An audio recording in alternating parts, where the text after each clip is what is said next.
involvement on the sensor, and that's what we work with in the FSHDR when we're coming from the camera directly. And so they can all look the same, and then you can set a look. So our concept is that instead of having a show look that sort of tries to make that works with an ARRI, but it won't work with a Sony because the color space coming out is different. But if we have a virtual look, which is what the concept is in the FSHDR, that here's a look, well then we can apply that same look to the Sony and to say the ARRI camera and come up with basically the same looks, or the same end result. Yeah, and I think that's important. what Tyler and I were talking about in the goal and hopes of obviously season 2 happening. If you move forward a couple slides, one of the things that you can probably go past that one too, it's fine.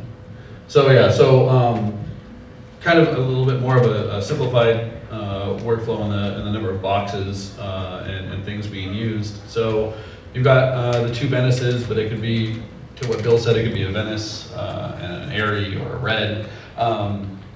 And Tyler and I talked about this and kind of went through, prepping for 9 months from now when he only has a week to prep to actually do the entire show, what we can kind of do in the meantime. And then with Pomfret Live Grade, you can actually control the FSHDR and do your CDL grades, but with a lot more power because you have the scene referred tool set that Bill referenced, like exposure, saturation, tint, things that you would do in the scene referred space before you get into the grading space, then your CDLs, then your looks, and then your ODTs. And then that gives them the ability to use and see SDR and HDR on set. On Sweet Magnolias, the Lux was using EXD and OSD to do the dailies, so that would change on their workflow side of things. OSD in Atlanta and EXD in Vancouver. And then you'll see this thing up there called the CFE. It's an acronym for Color Front Engine. I like to call it a CDL on steroids. Because if I get a CDL from Tyler or from Dave or Lewis or anybody, it really means nothing to me because I don't know what camera, what they were doing with it, where they were monitoring, how they were monitoring. But inside the CFE, you have all your scene referred information. You have your grading space, your CDL, your LNT and RRT, and your ODT, which are all independent to each other.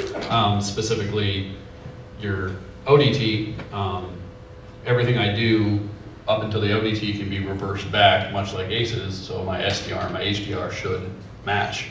Obviously with the limitations of what the color space or the nit level is, and then that can be passed through into dailies, and then all the way through into finishing to kind of help streamline everything that was going. So this is kind of what we're aiming for, with Tyler for not just Sweet Magnolias, but other projects that he's lined up to work on to try to, come up with a, not necessarily simplified, but a little bit more managed workflow on the color side that can be consistent on set, in editorial, and then all the way through into finishing.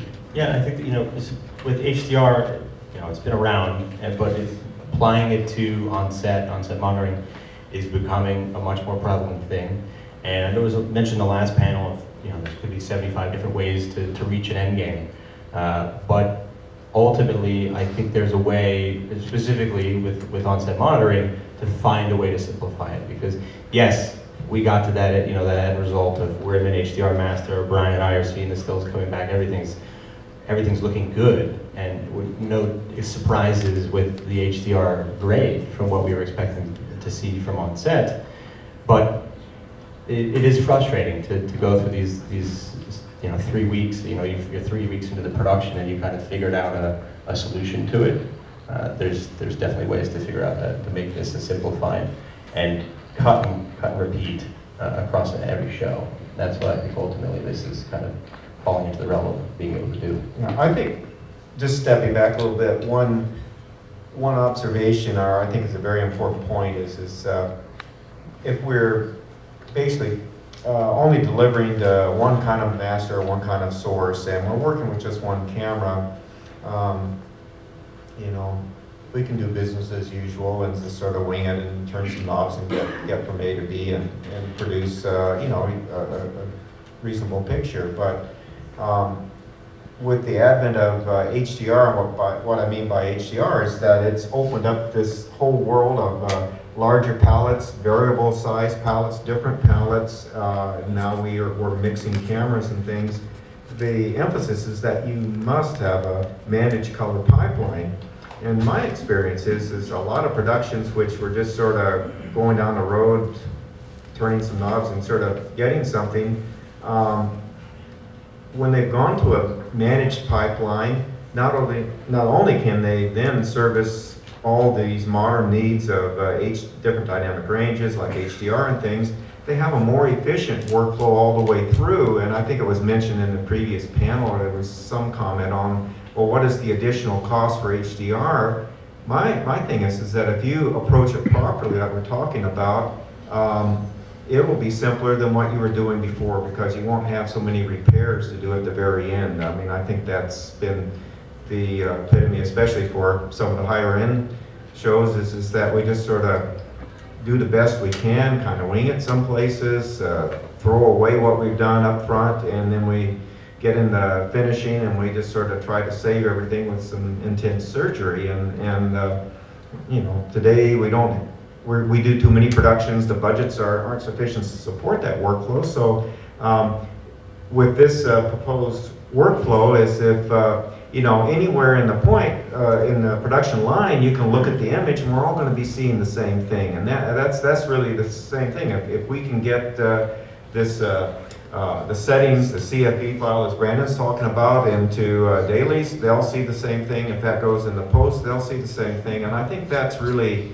how we make the workflow much more efficient. And we'll find we'll get from A to B much more quickly, and that will allow the colorists, the creative people, all the way who have something to do with adjusting the image, to use their talents in perfecting the look, the creative side of the image, and not dealing with trying to match cameras that should be automatically matched. I mean, the basic thing is you should be able to plug in any of the modern cameras and come up and without touching a single knob, have a very good looking baseline picture at in SDR and HDR without doing a single thing. And that's our experience with the whole workflow. And then you put your creative people toward, well, let's hone in that look so that it tells the story the way we want to tell the story.